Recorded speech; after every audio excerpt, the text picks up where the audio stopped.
اللهم إني أسألك علما نافعا.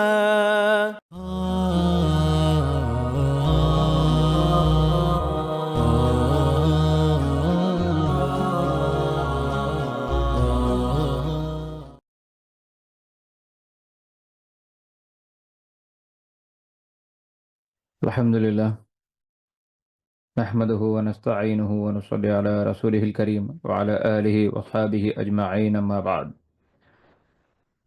আল্লাহ তাআলার অশেষ মেহেরবানিতে আমরা রাসূলুল্লাহ সাল্লাল্লাহু আলাইহি ওয়াসাল্লামের পবিত্র জীবন থেকে কিছু জ্ঞান অর্জনের চেষ্টা করছি আলহামদুলিল্লাহ।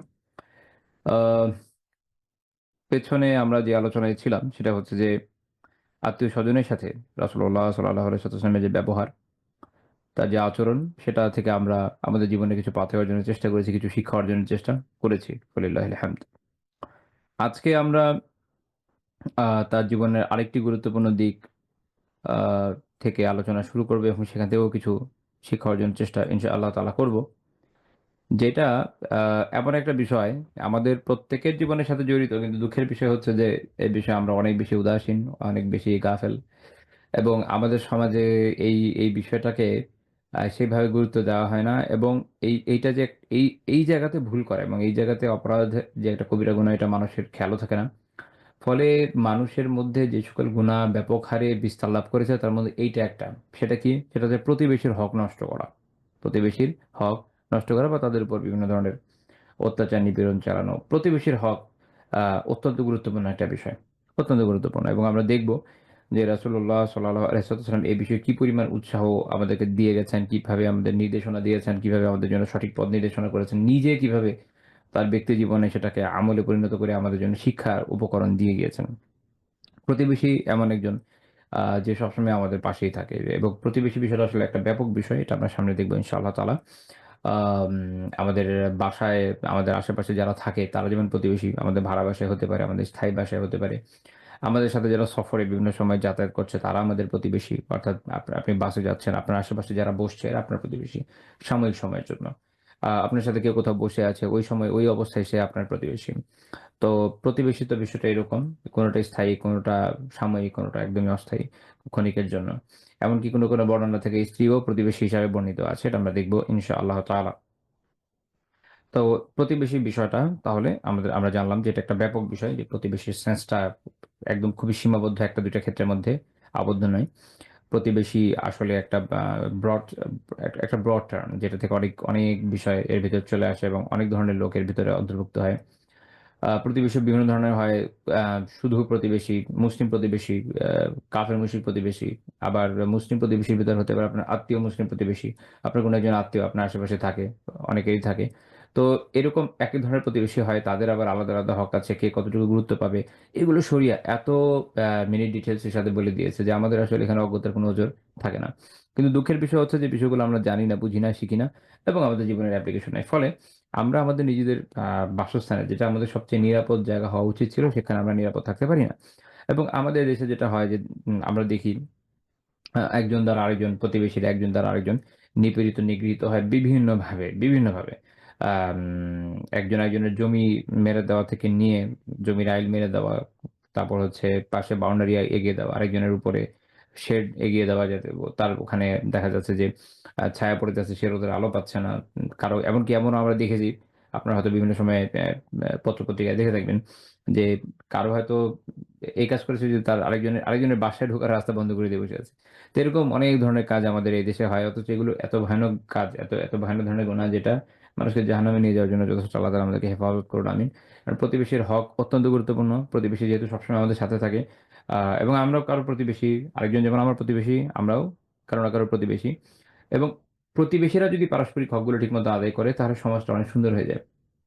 এবং যেহেতু সেটা আমাদের মধ্যে হচ্ছে না, যেইসব কারণে আমাদের সমাজের মধ্যে অনেক বেশি অস্থিতিশীলতা রয়েছে, তার মধ্যে অবশ্যই প্রতিবেশীর হকগুলোকে সঠিকভাবে আদায় করতে না পারা অন্যতম। আমরা যখন এই আলোচনা সামনে এগিয়ে নিব ইনশাআল্লাহ তাআলা, তখন আপনারা দেখবেন যে প্রতিবেশীর হক এর ভেতরে কি রয়েছে এবং সেগুলো যদি আসলেই মানুষ গুরুত্ব দিয়ে আদায় করে, তাহলে আ আমাদের যে অনেক ধরনের পারস্পরিক সমস্যা, এগুলো আসলে হওয়ার কথা না। এটা হচ্ছে এইজন্যই যে ওই হকগুলোকে আমরা ওভাবে জানছি না, মানছি না এবং আমাদের আমলি জীবনের মধ্যে এটা নাই। এবং আমরা যথাসম্ভব আ হক রক্ষা না বরং হক নষ্ট করার ক্ষেত্রে অত্যন্ত উৎসাহী। এর ফলে যেটা হয়েছে যে সমাজের মধ্যে একটা chaos তৈরি হয়েছে এবং এখানে যেই স্থিতিশীলতা, যে শান্তি থাকার কথা ছিল সেটা থাকে নাই। এবং এটা হলো গুরুত্বপূর্ণ বিষয় যে কেন আপনি দেখবেন যে মাদানী জীবনে সাহাবীদের ভিতরে এবং পরবর্তী সময়েও ইসলামী দুনিয়াতে মুসলিমরা প্রতিবেশী দ্বারা ওইভাবে আসলে লাঞ্ছিত নিগৃহীত হতেন না। আলহামদুলিল্লাহ সবাই মিলেমিশে উত্তমভাবে বাস করতেন। কারণ তাদের মধ্যে ওই আদাবটা ছিল, ওই এটিকেটটা ছিল। ওইভাবে সুন্দরভাবে তারা তাদের জীবনযাপন করছিলেন। আর আমাদের মধ্যে নাই এবং এই কারণে আমরা একে অপরের যথাসম্ভব আ ক্ষতি করার জন্য উঠে পড়ে লেগে আছি। হয়তো চেয়ে বা না চেয়ে। অর্থাৎ কখনো ইনটেনশনালি করছি, কখনো আনইনটেনশনালি করছি। কিন্তু সোসাইটি আমাদের ভিতরে যে চিন্তাটা তৈরি করে দিয়েছে যে আমাকে এইভাবে বাঁচতে হবে। কারণ এটা আমি বললাম কি যে দেখেন আম যেমন ডারউইনিজম একটা থিওরি আছে না? Survival of the fittest. তো আমাদের মনের ভিতর কিন্তু এটা পুঁজিবাদ সবসময় ঢুকিয়ে দেয় যে ভাই তোমাকে একদম সুপার ফিট হইতে হবে তাহলে একমাত্র তুমি সারভাইভ করতে পারবা। ইসলাম কিন্তু ঠিক এইভাবে বলে না। এটা সত্য যে সবল মুমিনের গুরুত্ব আল্লাহ তাআলার কাছে বেশি। কারণ সে যেভাবে দিনকে সার্ভ করতে পারবে সেভাবে আরেকদিন পারবে না।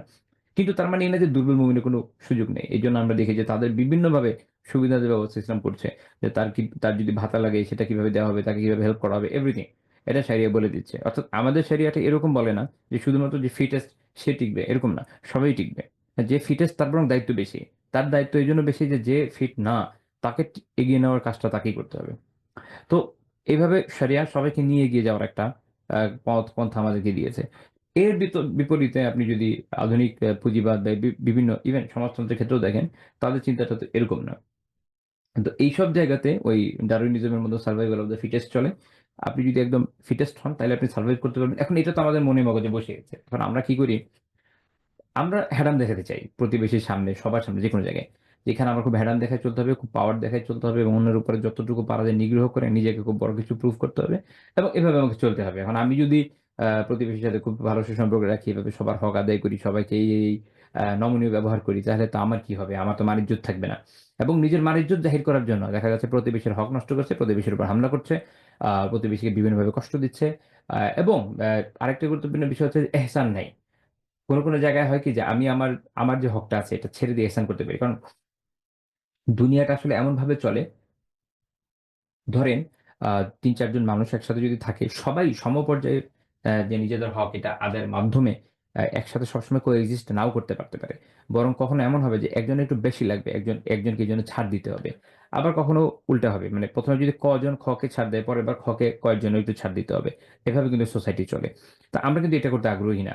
আমরা এটাই আগ্রহী যে আমার যেটা দরকার আমি এটা সবসময় নিয়ে নিবো। আরেকজন পেল কি পেল না, আরেকজনের কষ্ট হলো কি হলো না এটা নিয়ে কিন্তু আমরা মাথা ঘামাই না।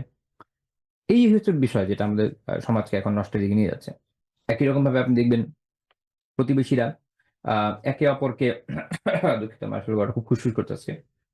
আল্লাহ তৌফিক দেন যেন ক্লাসটা শেষ করতে পারি আমি। প্রতিবেশীরা একে অপরকে কষ্ট দেওয়ার জন্য যথাসম্ভব যেমন চেষ্টা করে, এর মধ্যে একটা এটাও দেখবেন গীবত শেখায়ত তো আছি। আ উম উম একেকজনের বাসায় গিয়ে বিভিন্ন উল্টাপাল্টা কথা লাগানো কিন্তু আমাদের দেশে খুব কমন। আমরা একটা দুষ্টামি করি না অনেক সময় যে পাশের বাড়ির আন্টি কি করে? বাসায় এসে হয়তো আপনার আব্বু-আম্মুকে সন্তানের ব্যাপারে বিভিন্ন কথা লাগাই যাবে। সরাসরি অনেক সময় লাগাবে না, অনেক সময় বলবে যে, অমুকের তো এই হইছে, সেই হইছে। তখন আমরা এক ধরনের ইয়ের মধ্যে এক ধরনের কম্প্যারিজন এর মধ্যে পড়ে যাই। আর আমি এর আগে বহুবার আপনাদের বলেছি যে, মানুষ যখন একবার জীবনে কম্প্যারিজন এ পড়ে যায়, সে ধ্বংস হয়ে যায়। সে আর আগাইতে পারে না। সে মানসিকভাবে বিকারগ্রস্ত হয়ে যায়। সে হয় একটা মনস্টার হয়ে যাবে যে, আমি খুব বেশি আগায় যাবো, সবাইকে ধ্বংস করে দিই। অথবা সে খুব ফ্রাস্ট্রেটেড হয়ে যাবে। তার কিচ্ছু ভাল লাগবে না।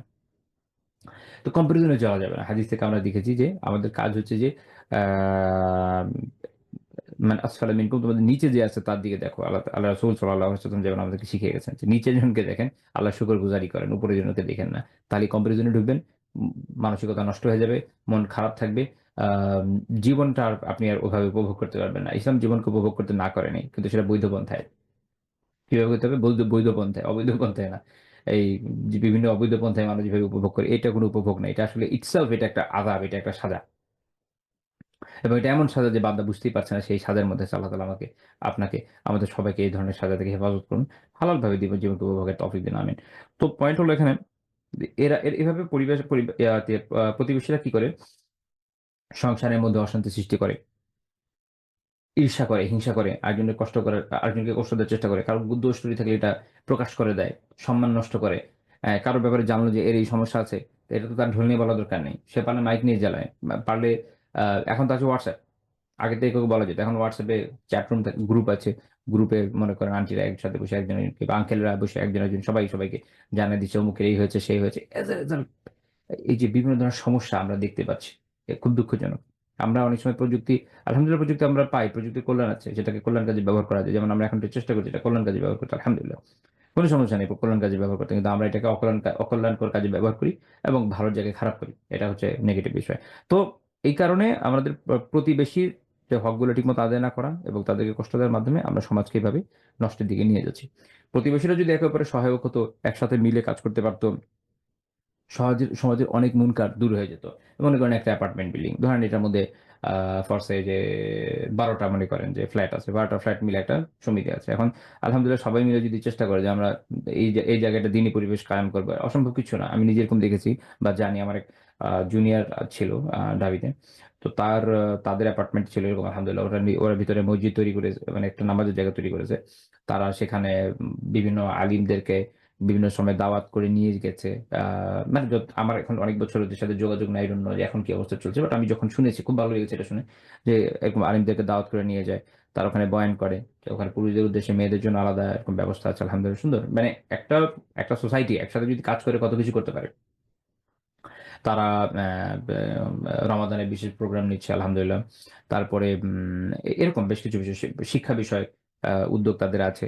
তো আল্লাহ তাআলা এরকম জায়গায় যাদের থাকার তৌফিক দেন, যাদের এই পরিমাণ রিজিক দেন, তাদের যেহেতু অসম্ভব কিছু না যে কোনো একজন আলিমকে বা কোনো একজন যাকে তাদের পছন্দ এরকম যে কাউকে কিছু হাদিয়া তোফা দিয়ে দেওয়া, তাদেরকে মাঝে মাঝে তাদের সম্পর্ক তৈরি করা, এটা এটা খুব স্বাভাবিক এবং খুব সহজ বিষয়। কিন্তু এই যে উদ্যোগটা, চিন্তাটা, এটা থাকা তো জরুরি। তো দেখেন, এইভাবে একটা জায়গাতে অল্প কিছু মানুষ মিলেও একটা পরিবর্তন আনতে পারে। দেখা যাচ্ছে যে একটা সোসাইটির মধ্যে তারা এইভাবে যদি করে, যে আমরা এখানে চাই না এমন কিছু হোক যেখানে গুনার পরিবেশ কায়েম হোক, এরকম আমরা চাই না। আমরা চাই না যেখানে কোনো ধরনের যে অশ্লীল কিছু হোক, বা আমরা এখানে এটা বাধা দিব যে আমাদের এখানে এই সোসাইটির ভিতরে বা আমাদের এই বাসার ভিতরে এইখানে উচ্চস্বরে গান বাজনা হবে না, আমরা এটাকে কন্ডেম করার চেষ্টা করব। এটা ধীরে ধীরে করতে থাকলে একসময় আসলে হয়ে যায়। দেখা দেখা যাবে কি খুব ছোটখাটো বিষয় এবং সাধারণ ইগোইস্টিক বিভিন্ন ব্যাপারেও সোসাইটিগুলোর মধ্যে মারপিট হয়ে যায়। আমি এটা এখন একদম ঢাকার একটু বাইরের দিকে থাকি, আমি যে এরিয়াতে থাকি একটু গ্রাম এরিয়ার মতো, এবং এখানে এই ধরনের কিছু নাই। বাট আমি একটা সময় উত্তরে কাটিয়ে এসেছি, তো ওখানে আমরা যে অ্যাপার্টমেন্টগুলোতে বিভিন্ন সময় থেকেছি, ওখানে আমি এরকম দেখেছি, যেন আমি আমার অভিজ্ঞতা থেকে বলছি যে ছোটখাটো বিষয়, ইগোগত কিছু বিষয়ের কারণে দেখা গেছে যে কোনো ভাড়াটির উপর চড়াও হয়ে যাচ্ছে হয়তো কমিটির লোকজন, তাদেরকে উৎখাতের জন্য মালিক আলটিমেটাম দিচ্ছে যে তাকে রাখা যাবে না, এই সেই। কিন্তু এমন হচ্ছে না যে দিনের জন্য এটা করা যাবে, হ্যাঁ। আবার বলা হবে যে না, দিনের জন্য করলে তো অনেক সমস্যা আমাদের দেশে। পরিবেশটা তো আমাদেরকে ধীরে ধীরে আনতে হবে। আমরা তো আর ধরে মাইক দিব না, না, আমরা উৎসাহ দিব যে আমরা এইভাবে চাই যেভাবে ভালো হোক। একটা জায়গাতে যদি এইভাবে তারা এত কিছু কন্ট্রোল করতে পারে, এটা তো কন্ট্রোল করা সম্ভব যে আমার এখানে কোন ধরনের ভাড়াটিকে আমি রাখবো। সিম্পল, আমার ভাড়াটি আমি আমি ঠিক করবো কে থাকবে এখানে। তা আমি যেটা বোঝাতে চাচ্ছি যে প্রতিবেশীরা মিলে যখন একসাথে কাজ করে, ছোট ছোট পরিসরের জায়গাগুলো থেকে অনেক ভালো কাজ আসা সম্ভব, আলহামদুলিল্লাহ। গ্র্যাজুয়ালি এই বিষয়টাকে এগিয়ে নেওয়া যায়।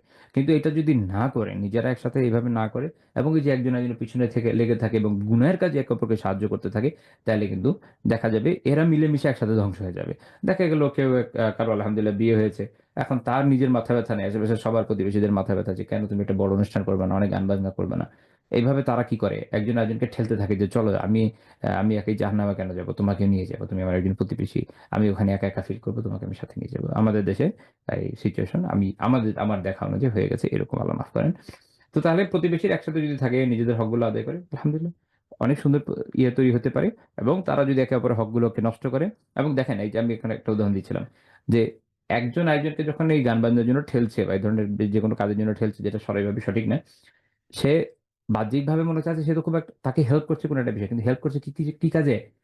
দিনকে লঙ্ঘন করার বিষয়ে, ইসলামের হুকুমকে লঙ্ঘন করার বিষয়ে। এবং এটা আসলে তো সে তার হক আদায় করছে না, এই জায়গায় সে তার হককে নষ্ট করছে। হক তখন আদায় হবে যখন সরাইভাবে তার যে দায়িত্ব এটা সে পালন করবে। আর যখন তার উল্টা দিকে যাবে, ওটাই হক নষ্ট করা। তা বাহ্যিকভাবে যতই কি মনে হোক যে সাহায্য করছে না, উহুম, এটা আসলে সাহায্য না, এটা একজনকে ধ্বংস করা। দেখা গেল যে বলছে যে আমি তো একটা পার্টি দিতে চাই, এখনকার সময় যে অবস্থা আরকি, ধরেন একটা এরিয়াতে কয়েকজন মিলে থাকছে, বন্ধু-বান্ধব আছে, তারা মিলে একটা পার্টি দিবে। পার্টির মধ্যে আলিয়াযুবিল্লাহ বিভিন্ন হারাম জিনিস সে নিয়ে আসবে। এখন তার টাকা নাই। এখন বলছে, "আমি তো পার্টি দিতে চাই। আমার তো এখন টাকা-পয়সা নাই।" স্যার কোনো সমস্যা নেই। তুমি করো, আমি ধার দিব। এখন বাহ্যিকভাবে মনে করা যাচ্ছে সে তো খুব হেল্পফুল। না, হেল্পফুল না। সে আপনাকে ধ্বংস করছে। সে আপনাকে জাহান্নামে যাওয়ার পথ দেখায় দিচ্ছে। হেল্পফুল তখন হবে যখন যদি সে বলে, যে আমরা হাদিস থেকে জানি যে কেউ কোথাও মুনকার দেখলে কি করবে? সেটাকে বদলানোর চেষ্টা করবে। হাত দিয়ে, না পারলে মুখ দিয়ে, না পারলে একদম আত্মিকভাবে চিন্তা করবে কি করা যায়। তো সে বলবে যে, "না, এটা তুমি করো না। আসো আমরা একটা ভালো কাজ করি, হালাল কিছু করি।" এরকম। তখন যখন সে এভাবে বলবে, তখন এই জায়গাটাতে তাকে সে আসলে ক্ষতি করল না তার কোনো, বরং তার উপকার করল। তখন এটা হক আদায় হলো। তো এই সেন্সটা বিল্ড আপ করা দরকার যে আমাদের হকগুলো আদায় করতে হবে। হক আসলে অনেকগুলো, প্রতিবেশীর হক অনেক আছে। যদি অল্প কিছু বলি, যেমন আ একটা হচ্ছে দেখেন তাদেরকে কল্যাণ কামনা করা। তাদের কল্যাণ কামনা করা। যেমন আপনার হাদিস থেকে, একটা বিখ্যাত হাদিস থেকে জানেন যে দ্বীনুন নাসিহা। দ্বীন হচ্ছে নাসিহার নাম। দ্বীন হচ্ছে কল্যাণ কামনার নাম। এই কল্যাণ কামনার মধ্যে হচ্ছে লিআম্মাতিন লিন লিআম্মাতিন নাস আও কামা ক্বাল, যে সকল মানুষের জন্য যে আপনার কল্যাণ কামনা তা এর ভিতরে পড়ে। তো সকল মানুষের মধ্যে কল্যাণ কামনা যখন আপনি করবেন, আপনার প্রতিবেশীর মধ্যে পড়ে, তার কল্যাণ কামনা করতে হবে। আ যথাসম্ভব যেভাবে তার কল্যাণ কামনা করা যায়, অকল্যাণ কামনা না। তো আমাদের এখানে যেটা আমি বলেছিলাম, দেখা যায় কি মানুষের মধ্যে ঈর্ষা থাকে, হিংসা বিদ্বেষ থাকে, ফলে কল্যাণ কামনা থাকে না। আপনি যখন ঈর্ষান্বিত হবেন, আপনি যখন হিংসার মধ্যে পড়বেন, আরেকজনের ক্ষতি করার চেষ্টা করবেন, তখন তো আপনার মধ্যে কল্যাণ কামনাটা আসবে না। আপনি বরং তার অকল্যাণ করার চেষ্টা করবেন। তাহলে আপনি হক আদায় করলেন না। উল্টা দিকে আপনি যখন তার ভালো চাচ্ছেন, আলহামদুলিল্লাহ একজনের তরক্কি হচ্ছে, উন্নয়ন হচ্ছে। আপনি তাকে দোয়া করবেন, আল্লাহ তাআলা আপনাকে বারাকা দান করুন, আপনাকে হালালের উপর থাকার তৌফিক দান করুন। এরপর আপনি নিজের জন্য দোয়া করেন যে, "আল্লাহ আমাকেও এর মতো দেন বা এর থেকেও ভালো দেন।" কিন্তু আরেকজনের ক্ষতি চাইবেন না। তো তার জন্য কল্যাণ কামনা করতে হবে। তারপর হচ্ছে তার সম্মানের হেফাজত করা। তার সম্মানের হেফাজত করা। দেখা গেল যে তার আ কোনো একটা বিষয় আছে যেটা যদি এক্সপোজ হয়ে যায়, তা তা তা তার যে তার সম্মানহানি হতে পারে। বা হতে পারে যে আরেকটা বিষয় হচ্ছে যে তাকে দেখে আপনি সম্মান দিচ্ছেন। এখন আপনি যদি তার সাথে এই যে ঝগড়াঝাটি করবেন, তারপর তুই-তুকারি শুরু করে দিবেন। আমাদের দেশে কি হয়? ঝগড়া শুরু হয়, ঝগড়া থেকে তুই-তুকারিতে চলে যায়। সম্মানের দাঁড়িয়ে উড়িয়ে দেয়।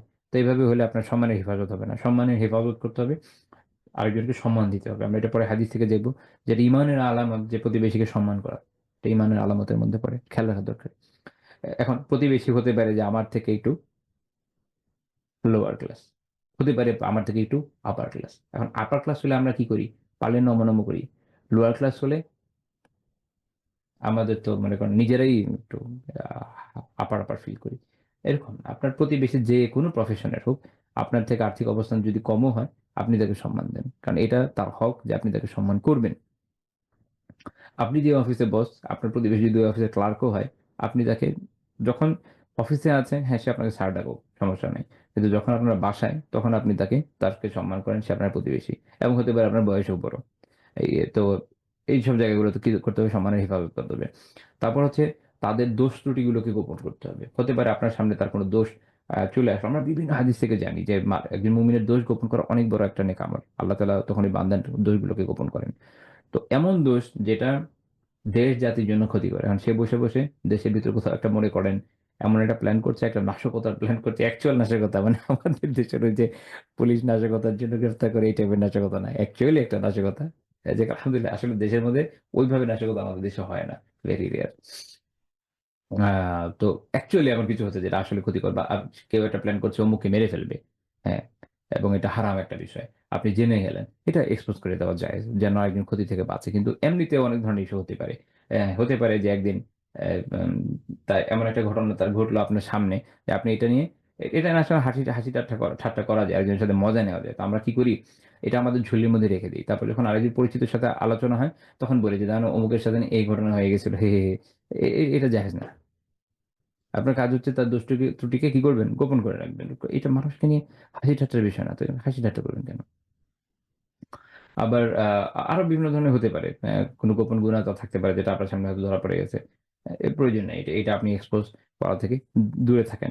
যদি কখনো এরকম হয় যে এটা তার জন্য খায়ের বিষয়, তার জন্য অত্যন্ত কল্যাণের বিষয় এবং এমন জায়গাতে আপনি প্রকাশ করতে যাচ্ছেন যেখানে বললে হয়তো তার একটা শুধরানোর সুযোগ আছে, সেক্ষেত্রে সেটা বৈধ হয়। যেমন কেউ দেখলো যে কারো ছেলে খুবই অসৎ সঙ্গের সাথে মিশছে, যেগুলো হেরেঞ্চি। এবং এটা দেখার পরে সে চুপচাপ গিয়ে হয়তো তার বাবাকে বলল যে, "এরকম আমি দেখেছি। আপনি একটু সতর্ক থাকেন। ছেলেটা যেন খারাপ না হয়ে যায়।" এটাতে কোনো সমস্যা নাই। বাট এখানেও এটাও খেয়াল রাখতে হবে আমাদের দেশে যেটা হয় জানার পরে ধরে তো মারপিট হয়, যা হয় আসলে এভাবে তো আসলে কেউ ঠিক হয় না। ঠিক হওয়ার জন্য আহ, ওটার জন্য কিছু কৌশলের বিষয় আছে। তো মূল কথা হচ্ছে যে সাধারণ দোষ ত্রুটি যেটা আপনি অনেক সময় দেখবেন যে কেউ হয়তো গীবত করছে, কেউ হয়তো মিথ্যা কথা বলছে বা এনিথিং, অনেক কিছু হতে পারে যেটা অন্যের জন্য ক্ষতিকর না, অন্য কোনো খায় নেই এটা প্রকাশ করার মধ্যে, ওগুলোকে গোপন করে ফেলতে হবে।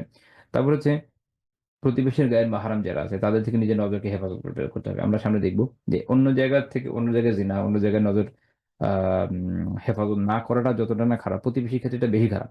কারণ হচ্ছে এই জায়গাতে হচ্ছে এটা একটা আমানের বিষয়টা, নিরাপত্তার জায়গা, পাশাপাশি থাকে, একে অপরকে হেল্প করবে এই জায়গাতে। আহ, এই জায়গাতে যদি খেয়ানত করা, এটা সবচেয়ে খারাপ খেয়ানত। কাজে গায়ের মাহারাম যারা আছে প্রতিবেশীর মধ্যে, তাদের থেকে নজর হেফাজত করা অত্যন্ত জরুরি, এবং এইটা আমাদের দেশে সবচেয়ে কম হয়।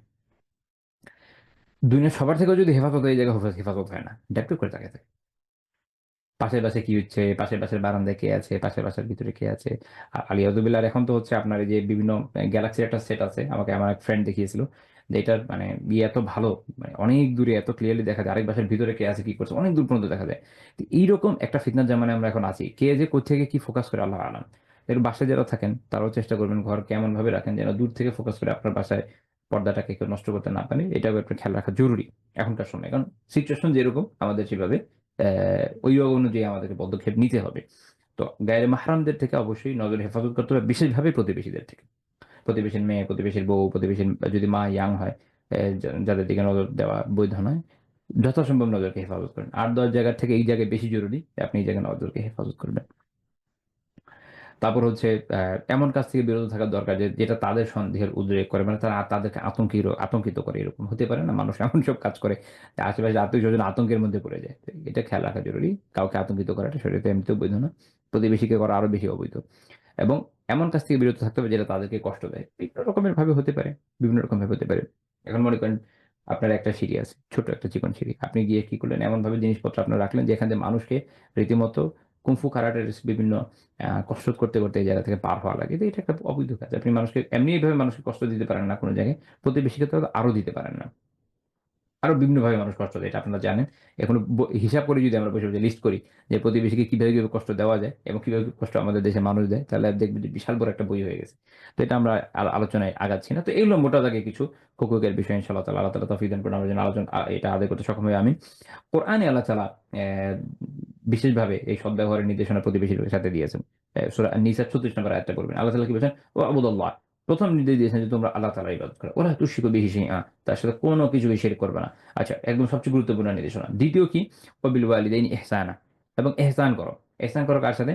পিতা মাতার সাথে। গুড, মাশাআল্লাহ, এটা আমরা জানি, এটা আমরা মোটামুটি জানি। আমাদের দেশের অনেক ওয়াজ হয় এবং ওয়াজের প্রধানতম টপিকের একটা হলো পিতামাতার হক। আর এই বিষয়ে আমি এই জন্য একটু একটু কথা কম বলি, কারণ আলহামদুলিল্লাহ আমাদের দেশের মানুষের এই ওয়াজ মুখস্থ আছে। কিন্তু এর পরবর্তী অংশটা কি? এর পরের অংশ আর আমাদের মুখস্থ নেই, আমরা শুনিও কম। এরপর অংশ হচ্ছে অবিজিল করবা, তোমাদের নিকট আত্মীয় আছে। কাদের সাথে? নিকট আত্মীয় আছে। আচ্ছা, ওয়াল ইয়াতামা, তারপর কার সাথে? ইয়াতিমের সাথে। ইয়াতিম, ইয়াতিম, একজন লোক আপনি জানছেন যে একটা একটা বাচ্চা, সে ইয়াতিম, মাথায় হাত বুলায় দেন, তার জন্য ভালোবাসেন, তাকে দোয়া করেন, তার তার জন্য কল্যাণ কামনা করেন, তাকে কিছু হাদিয়া তোফা দেন। এটা একটা বড় আমল, এটা অনেক বড় আমল, অনেক অনেক বড় আমল। আমাদের মধ্যে এটা রিয়েনেসান্স নাই। ইয়াতিম হয়ে কেউ যদি আপনার কাছে এসে ভিক্ষা চায়, তখনই আমার মনে হয় হা হা হা, ও একটা ইয়াতিম ছেলে। আবার অনেকে তাও নাই। ওয়াই? আরে দুনিয়া যে কোনো ইয়াতিমের প্রতি ভালোবাসা দেখানে ভাই। তার সম্পদও থাকতে পারে, বাট সে তো ইয়াতিম, তার বাবা নাই, তার একটা পেইন আছে, তার একটা একাকিত্ব আছে, তার প্রতি ভালোবাসা দেখান। আল্লাহ তালা ইনশাল্লাহ আপনাকে ভালোবাসবে। তো যে কোনো ধরনের আছেন, বলে মাসাকিন, এরপর কার সাথে? মিসকিনদের সাথে। মিসকিনদের সাথে এহসান করতে বলছে আল্লাহ তালা। বলে না যে ভাগ ভাগ, আমাদের দেশে যেটা হয় কি, মানুষ যেগুলো করে সবার সামনে থেকে এহসান করেন। এহসান, আল্লাহ এহসান করতে বলেছে। যদি হেল্প করতে না পারেন, উত্তম ভাবে বলেন। একে তো করতেছেন না, একে তো এহসান করতেছেন না, তার উপর এমন ব্যবহার করছেন যে আল্লাহ তালা এই জন্য আপনাকে ধরতে পারে। তা এটা কিন্তু খুব ক্ষতিকর বিষয়, সতর্ক থাকা দরকার। আচ্ছা, তাহলে আমরা এই বিষয়গুলো আলহামদুলিল্লাহ দেখলাম। এরপর আল্লাহ তালা কার সাথে সদ্ব্যবহার করতে বলছেন? ওয়াল জারি দিল করবা, আপনার এমন প্রতিবেশী যে নিকটাত্মীয়। আমি এটা একটু পরে ইনশাল্লাহ ব্যাখ্যা করবো, এগুলো নিয়ে লম্বা আলোচনার বিষয় আছে। তার এমন প্রতিবেশী যে আপনার নিকট আত্মীয়। ওয়াল জারিল জুনুব, আপনার এমন প্রতিবেশী যে আপনার অনাত্মীয়। ওয়া সাহিবি বিল জাম, এবং আপনার পার্শ্ববর্তী সাথী। পার্শ্ববর্তী সাথী এটা একটা ব্যাখ্যা সাপেক্ষ বিষয়, এটা আমরা দেখবেন ইনশাআল্লাহ। ওয়াবনি সাবিল, মুসাফির কেউ যদি কোনো সমস্যায় পড়ে তার সাথে প্রতি ইহসান করেন। সমস্যা পড়ুক আর না পড়ুক, যেকোনো মুসাফিরকে আপনি দেখছেন, আপনি আপনি আমাকে আপনার নিজের এলাকায় আছেন, আপনি একটা হোস্ট এরিয়াতে আছেন, এখন কেউ একজন এখানে এসে আপনি ইহসান করবেন তার প্রতি, as much as you can. আর্থিক অসুবিধা হতে পারে, এহসান করবেন। আর্থিক অসুবিধা নাই, এমনিও একজন আসছে, তার প্রতি এহসান করেন। আগে এটা মানুষের মধ্যে ছিল আমাদের দেশে, আলহামদুলিল্লাহ মানুষ এভাবে হেল্প করতো। এখন আমরা আসলে এমন সিচুয়েশনে আছি যে মানুষ নিজের আত্মীয় স্বজনকে হেল্প করার সামর্থ্য হারিয়ে ফেলছে। আল্লাহ তালা আমাদের দেশের এই অবস্থার থেকে, যে বর্তমান যে সিচুয়েশন, এখান থেকে উত্তরণে তৌফিক দেন। আমি কারণ ইকোনমিক্যালি মানুষ যখন অনেক বেশি সাফার করে এবং অনেক বেশি সেলফ সেন্টার্ড হয়ে যায় তখন গ্র্যাজুয়ালি, এই জন্য পুঁজিবাদের বিকাশ মানুষকে বেশি বেশি সেলফ সেন্টার করে। আবার এরকম রাশি সমাজতন্ত্র এটার সলিউশন দিবে, ওরা সব ধ্বংস করে দিবে। আচ্ছা, ওয়াম্মা মালাকাত আইমানুকুম, এরপর আল্লাহ তাআলা বলছেন যে অধিভুক্ত যে দাসীদের প্রতি ইহসান করতে হবে। এবং আল্লাহ তাআলা সতর্ক করে বলছেন, ইন্নাল্লাহা লা ইউহিব্বু মান কান মুখতারান ফাখরা, যে নিশ্চয়ই যারা দাম্ভিক, যারা অহংকারী, আল্লাহ তাদেরকে ভালোবাসেন না, পছন্দ করেন না। তার মানে হলো, এটার যদি আগের যে কাজগুলো আল্লাহ বলেছেন যে দেখো এদের এদের প্রতি ইহসান করো, কেন করবা? এটা যদি তুমি করো তাহলে তুমি দাম্ভিক হবে না। এটা যদি তুমি করো তুমি অহংকারী হবে না, তুমি বিনয়ী হবা, আল্লাহর অনুগত বান্দা হবা, আল্লাহ তোমাকে ভালোবাসবে। কিন্তু এটা যদি উল্টাটা করো, অর্থাৎ করো না এহসান, বাবা মার প্রতি করো না, আত্মীয় স্বজনের প্রতি করছো না, ইয়াতিম মিসকিন, প্রতিবেশী, মুসাফির, দাসদাসী, কারোর প্রতি তুমি এহসান করো না, তখন তুমি একটা দাম্ভিক, তুমি একটা অহংকারী। এবং আল্লাহ তাআলা এরকম মানুষকে পছন্দ করেন না। আল্লাহ তাআলা এই আয়াত অনুযায়ী এটা বুঝে আমাদের আমলে তৌফিক দিন, আমিন। তো যেটা বলেছিলাম, যেটা একটু ইনশাল্লাহ ব্যাখ্যা করবো, যেমন প্রথমে আসেন, প্রথমে যেটা আছে ওয়াল জারিদিল কুরবা, এই যে নিকটাত্মীয় যেটা বললাম, এটা এটা এই ব্যাখ্যাটা হচ্ছে আপনার ইবনে আব্বাস রাদিয়াল্লাহু আনহু। উনি বলছেন যে ইয়ানিল্লাযী বাইনাকা ওয়া বাইনাহু করাবা, অর্থাৎ যার এবং তোমার মাঝে আত্মীয়তা আছে, নিকট আত্মীয়তা আছে। যখন এই নিকট আত্মীয়তা থাকবে তখন সে হচ্ছে কি আপনার ওয়াল জারি যিল কুরবার অন্তর্ভুক্ত হবে। এবং এর কারণে তার কিন্তু আপনার হক হচ্ছে দ্বিগুণ। প্রতিবেশীর হক, নিকট আত্মীয়ের হক, প্রতিবেশীর হক, নিকট আত্মীয়ের। আর যদি যে মুসলিম হয়, মুসলিম, প্রতিবেশী, নিকট আত্মীয়, ৩ গুণ হক। হ্যাঁ, মুসলিম, নিকটাত্মীয়, প্রতিবেশী, তার হক কয় গুণ? ৩ গুণ। আচ্ছা, তারপর হচ্ছে ওয়াল জারিল জুনুব, যে আপনার পার্শ্ববর্তী প্রতিবেশী কিরকম? আল্লাযী লাইসা বাইনাকা ওয়া বাইনাহু করাবা, যার সাথে আপনার কোনো নিকটাত্মীয় সম্পর্ক নাই, এমন প্রতিবেশী, এমন প্রতিবেশী। এইটা হচ্ছে ইকরিমা, মুজাহিদ, মাইমুন বিন মেহরান, দহাক, যায়েদ বিন আসলাম, মুকাতিল বিন হাইয়ান এবং কাতাদা রাহিমাহুল্লাহ, ওনাদের প্রত্যেকের তাফসীর হচ্ছে এই। আচ্ছা, এবং এই ধরনের যারা আছে, যদি আর যেহেতু আত্মীয়তা নেই, যদি মুসলিম হয় দ্বিগুণ হক, যদি অমুসলিমও হয় অন্তত একটা হক, ১ গুণ হক, এটা তাদের থাকবে। এবং তাদের যেভাবে তাদের এই হকগুলোকে আদায় করা দরকার সেভাবে আমাদেরকে এটা করতে হবে। হতে পারে আমি তাদেরকে, যেমন আল্লামা সাদি রাহিমাহুল্লাহ তাআলা তো তাফসীরে ব্যাখ্যা করতে গিয়ে বলছেন যে হতে পারে যে তাকে কি দেওয়া, তাকে হাদিয়া দিবেন, সাদাকা দেওয়া প্রয়োজন যদি হয়, তাদের জন্য দোয়া করা, তাদের জন্য তাদেরকে বিভিন্ন ক্ষেত্রে সহায়তা করা, কথার মাধ্যমে, কাজের মাধ্যমে, তাদেরকে কষ্ট না দেওয়া, কথা কাজে কোনোভাবে কষ্ট না দেওয়া, এইভাবে তাদের প্রতি এহসান করতে হবে আমাদেরকে। আচ্ছা, তারপরে ওয়াসাহিবিল জাম, এই যে পার্শ্ববর্তী প্রতিবেশী, যে যেটাকে পার্শ্ববর্তী সাথী বলতে পারেন, এইটা দিয়ে আসলে কি বোঝাচ্ছে? আমি বলেছিলাম যে প্রতিবেশিত্বের ধারণাটা এত ব্যাপক ইসলামে যে এখানে কখনো কোনো স্ত্রীও ঢুকে, ওটা হচ্ছে এইটা। ও সাহেব ইবিল জাম্বের ব্যাখ্যা করতে গিয়ে ইমাম সুফিয়ান সাউরি রাহিমাহুল্লাহ, জাবির জুফি, সাহাবী, উনি সাউরি জাবির জুফি থেকে, তিনি সাহাবী থেকে বর্ণনা করছেন যে ইবনে মাসউদ রাদিয়াল্লাহু আনহু বলছেন, ইবনে মাসউদ রাদিয়াল্লাহু আনহু বলছেন যে হিয়াল মারআহ, সে হচ্ছে কি নারী, স্ত্রী, অর্থাৎ স্ত্রীর কথাও নিয়ে এই জায়গায় বলছেন। তারপর ইবনে আবি হাতিম রাহিমাহুল্লাহ তাআলা এরকম ব্যাখ্যা করেছেন, সেটা হচ্ছে আপনার উনি উল্লেখ করেছেন ইবনে আব্বাস রাদিয়াল্লাহু আনহু এবং মুজাহিদ রাহমাতুল্লাহ আলাইহি, ইকরাম এবং কাতাদা রাহমাতুল্লাহ আলাইহি কল, এনারা ৪ জন কি বলেছেন যে হুয়া রাফিক ফিস সাফর, অর্থাৎ সফরে আপনি যখন যাচ্ছেন আপনার সাথে যে সঙ্গী থাকে, সফরে আপনার সঙ্গী যে, সে হচ্ছে এর অন্তর্ভুক্ত, সাহিবুল জাম্বের মধ্যে, সফরের সঙ্গী। এখন আপনি বাসে যাচ্ছেন কোথাও, এই সফর অল্প সময় হতে পারে, সরাই সফর হতে পারে, অর্থাৎ যে নির্দিষ্ট দূরত্ব পার করলে সরাইভাবে সফর হয়, যখন কসর করা যায়, সেই সফরে অন্তর্ভুক্ত হতে পারে। অথবা সাধারণ সাধারণ ধরনের যে কোনো, আপনি কোথাও যাচ্ছেন, এটাও এর ভিতরে পড়ে। তাহলে দেখেন প্রতিবেশীর যে হকগুলো আমরা সামনে ইনশাআল্লাহ আলোচনা করবো, এর ভিতর কিন্তু তাহলে আপনার এই সফর সঙ্গী যারা, এরা এর মধ্যে পড়বে, এই তাফসীর অনুযায়ী সফর সঙ্গী। এখন আপনি কোথাও যাচ্ছেন, লাইক আপনি প্লেনে কোথাও যাচ্ছেন, অনেক দূরে সফর করছেন, আশেপাশের মানুষজনের হকগুলো আদায় করা জরুরি, তাদেরকে কষ্ট দেওয়া থেকে বিরত থাকা জরুরি। আপনি বাসে কোথাও যাচ্ছেন, আপনি ট্রেনে কোথাও যাচ্ছেন, আশেপাশের মানুষগুলোর হকগুলো আদায় করা জরুরি, তাদেরকে কষ্ট দেওয়া থেকে বিরত থাকা জরুরি। আমাদের দেশে যদি আপনি এটা খেয়াল করেন, তাহলে আপনি দেখবেন যে আমাদের সমাজের অবস্থা এরকম যে আমরা যেমন বাসে যখন যাই, তখন তো কত ভাবে যে মানুষকে কষ্ট দেওয়া হয়, আমাদের দেশে অনেক মানুষ আছেন মাশাআল্লাহ। তাদের মানে হাত অনেক লম্বা। একেকজনের ৫-৬ ফিট লম্বা, লম্বা হাত। এবং তারা কোনোভাবেই সে হাতকে এভাবে রাখতে পারেন না। তারা মাস্ট আরেকজনের উপর দিয়ে দিবে। সামনে যে আরেকজনের সিট আছে তার উপর দিয়ে দিবে। পারলে তারও সামনের সিটে দিত, কিন্তু হাত অব্দি পর্যন্ত যেতে পারে না। ঠিক আছে? এটা কপাল ভালো যে এই পর্যন্তই দেয়। আমার তো ধারণা মাঝে মধ্যে এভাবে থাপড়াইতেও মন চায় যে সামনে যে আছে তার মাথায় একটু থাপড়াই দিই। মানে এক অদ্ভুত, অদ্ভুত কাজ করে মানুষ। এদিক দিয়ে এই কোণা দিয়ে আপনি ধরেন এই জানালার আপনি পাশে বসে পেছন দিক দিয়ে এভাবে হাত ঢুকিয়ে দিন। আরে আজীব ব্যাপার সেটা এখানে হাত ঢুকিয়ে দিচ্ছে কেন? ঠিক আছে? তারা হাত রাখতে পারছে না। হাতের জায়গা হচ্ছে না তাদের। আজীব কাজ কারবার মানুষের। সামনে কোনো নারী আছে। কোনো ভ্রুক্ষেপ নাই। হ্যাঁ? সেখান দিয়ে ওখান দিয়ে হাত দিয়ে দিচ্ছে। এগুলো হচ্ছে আমাদের দেশের মানুষ। তারপর হচ্ছে আচ্ছা আপনি বসছেন ভালো কথা। পিছনের সিট আমাদের দেশের সিটগুলো যেরকম হয়, অনেক ক্ষেত্রে বাসে। আপনি পিছনের সিটে যদি পিছনে ঠ্যাং দেন, তাহলে আরেকজনের পশ্চাৎ দেশে গিয়ে লেগে যাবে। সে ওখানে দিয়ে দিবে। তারপরে এটা ওইটা জিনিস ফেলা তো আছে। তারপরে উম কখনো একে ধাক্কা দিচ্ছে। বাসের মধ্যে ঝগড়াঝাটি তো আমাদের দেশে কমন। আপনি এই সপ্তাহে ১ দিন হলেও তো এটা ফেস করবেন যে ধোঁয়ায় ঝগড়াঝাটি হচ্ছে। বাসে বিভিন্ন শুনি এ ওর সাথে লেগে যাচ্ছে, ওর সাথে। এখন আরেকটা নতুন আপদ তৈরি হয়েছে যখন থেকে এই যে আপনার আ মোবাইলগুলো আসছে যেগুলো অনেক হাই সাউন্ড করতে পারে। কিছু লোক আছে আপনি গান শুনবেন, আপনি মুভি দেখবেন, আপনি যা করেন হেডফোন লাগায় করেন এট লিস্ট। আপনার পাশের লোকের তো কাজও থাকতে পারে। সে বসে, বসে তার ফাইলপত্রের কাজও করছে। আমি দিনই কাজ চিন্তা ছেড়েই দিলাম। সাধারণ ক্ষেত্রে মানে দুনিয়াবি সেন্সেও মনে করেন মানুষ অনেক সময় বাসে যায়। আমাদের দেশে ঢাকায় যেটা হয় যে লম্বা, লম্বা সময় চলে যায় জ্যামে। তো অনেকেই কি করে তাদের অফিসিয়াল কাজ, ফাইলের কাজ, বিভিন্ন কাজ-টাজ বাসের মধ্যে পিছনে, পিছনে গিয়ে নেয়।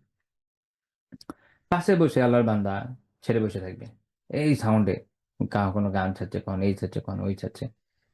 লা ইলাহা ইল্লাল্লাহ। আর কেউ ধরেন ফোনে কথা বলবে। এত জোরে, জোরে কথা বলবে, এত জোরে, জোরে কথা বলবে। একবার আমি এক বাসে যাচ্ছি অনেক বছর আগের কথা। এক আঙ্কেল বাসের মাথায় এসে কথা বলতেছেন। এত জোরে আমি একদম পিছনে বসা।